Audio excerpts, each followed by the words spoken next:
रहे थे। उनका एक पुत्र था जिसका नाम था साम्य।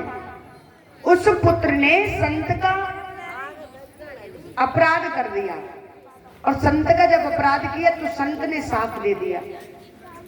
संत ने साप दिया, भगवान ने लाख समझाया, संतों का अपमान नहीं करते, संतों का सत्कार करते, संतों की सेवा करते, लेकिन उनके जो पुत्र थे ना भगवान के, उद्दंडी स्वभाव के थे और भगवान को भी ये पता था कि इनका विनाश होना निश्चित है।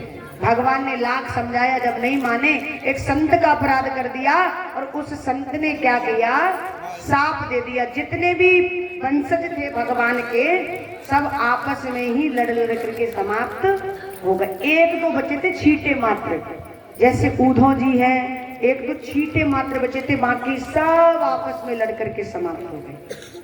और देखते ही देखते बलराम भैया भी अपने धाम को चले गए। अंत में भगवान ने अर्जुन को बुलाया और कहा, हे अर्जुन, अब मैं भी अपनी लीला को संपन्न करके यहाँ से जाने वाला हूँ। एक काम करना, आप मेरी जो यहाँ पर जितनी भी पत्नियां हैं ना, 16,108, इन सबको आप अपने साथ ले जाओ और ले जा करके किशोरी जी के चरणों में वहीं रखना इनको, ताकि मैं चला जाऊंगा तो कम से कम ये किशोरी के सहारे अपना जीवन चलाती रहेंगे। और वैसे भी मेरे यहाँ से जाते ही जो समुद्र में आपको द्वारिका दिखाई दे रही है ना, ये द्वारिका यहाँ नहीं रहेगी, ये कहाँ चली जाएगी, समुद्र में ही विलीन हो जाएगी। और भगवान ने जितनी भी उनकी पत्नियां थी सबको अर्जुन के साथ भेजा।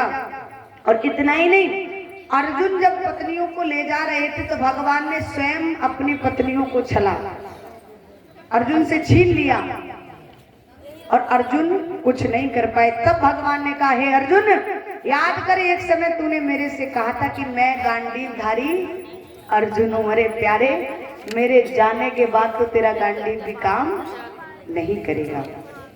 भगवान ने जितने भी परिवार के जन थे सबको वृंदावन भेज दिया किशोरी जी के चरणों में। और भगवान भी एक बहेलिया को निमित्त बना करके अपने धाम को चले गए। जैसे ही भगवान अपने धाम को गए, जो सोने की द्वारिका जो समुद्र में थी वो भी समुद्र में ही विलीन हो गई। उधर परीक्षित को आज सप्तम दिवस था। स्वामी सुखदेव जी महाराज बोले, आप तैयार हो जाओ, तक्षक आने वाला है। बोले, प्रभु मुझे तक्षक नहीं डसेगा। लेकिन तक्षक सर्प आया, क्योंकि संत का साप था, पूर्ण तो होना था।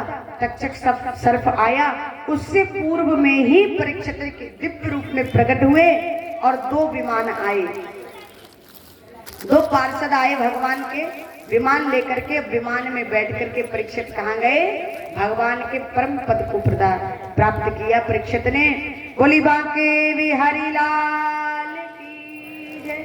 और उनका जो शव था, मृतक शरीर जो रह गया था, उसको बड़ा संभाल कर रखा गया, शीशे में अंदर बंद करके। लेकिन फिर भी सूक्ष्म रूप रख करके आया था तक्षक सर्प और शरीर